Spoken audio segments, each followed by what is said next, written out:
President Joe Biden has now sent over $100 billion to Ukraine, and if he were to have it his way, it would surely be a lot more. In a time where Social Security is just 10 years away from going insolvent, Joe Biden said that he wanted to make sure that the pensions and welfare were paid to the Ukrainian people. It's going to allow pensions and social support to be paid to the Ukrainian people so they have something in their pocket. And if you remember that terrible train derailment that took place in East Palestine, Ohio, President Biden said that he would visit at some point, but his schedule, unfortunately, was just a little bit too busy. You said in March that you would go to East Palestine, Ohio. You came here. How come you haven't gone to East Palestine yet?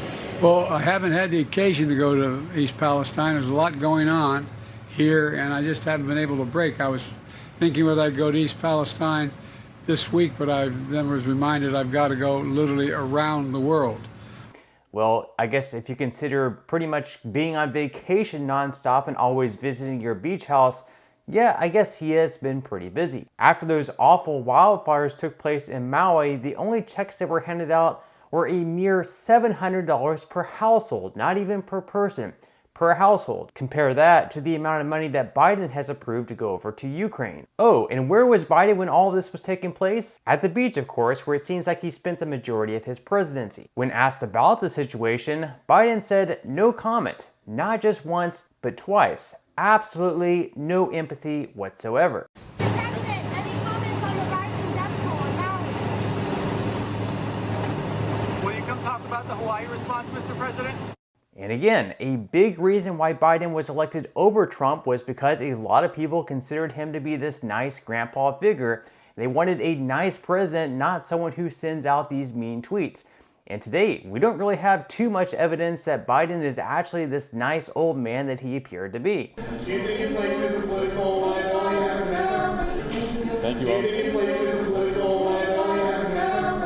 That's a great asset. More inflation.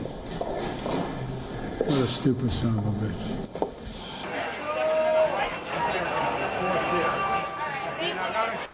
No one has said my son has done anything wrong, and I did not on any occasion. And no one has ever said it. Not I one. didn't say you were doing anything wrong. You said I set up my son to work in an oil company.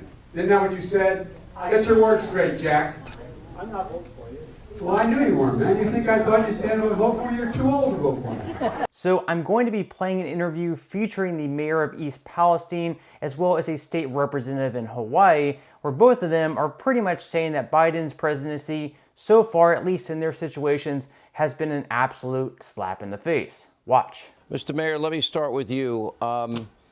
He promised in March he would go there. He's had all these vacation days. Seems absolutely callous towards the situation there.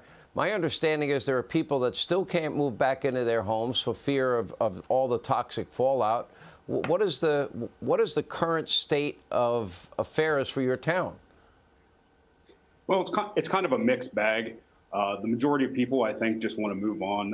They want to get this cleanup over, get Norfolk and its contractors out of here, and just get back to normal life. But yes, there's definitely still, I think there's 200 families displaced, and we would need to get them back. There's still some health concerns that we're trying to work with our county health department and work with the Ohio Health Department and even the CDC, trying to get some answers for the people.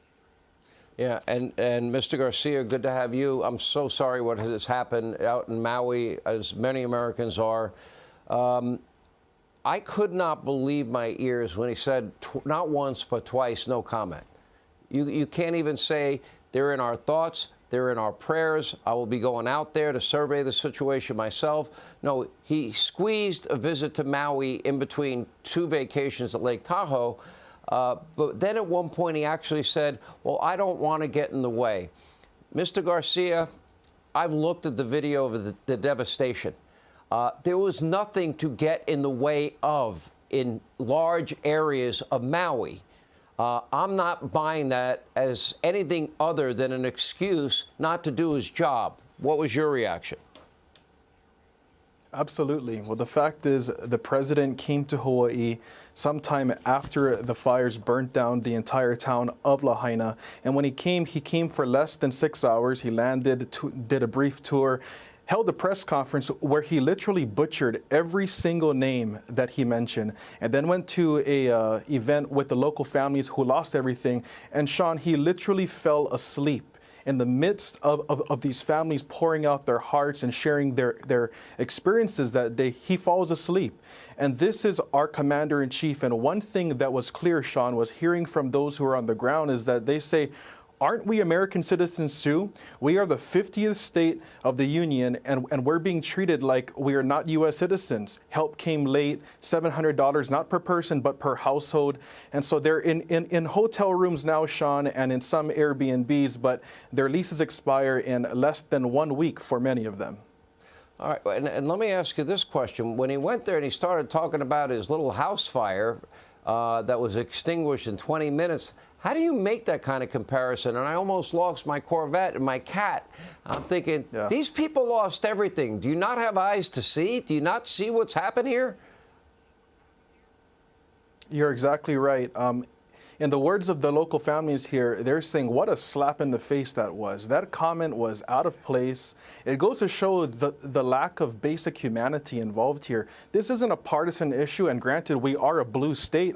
I'm one of the few red members here, but we're a blue state, and the president couldn't even come to a blue state and offer true federal support. Instead, he likens what they experienced, losing everything, their children, their loved ones, their homes, their lives, their history, to a small kitchen fire where he almost lost his Corvette and his wife and his cat. It was a slap in the face and a complete embarrassment. Let me ask you, if I may, Mr. Conway, as mayor, I mean, do the people of your city, town, do they even want Joe Biden to show up at this point? I mean, what's the point?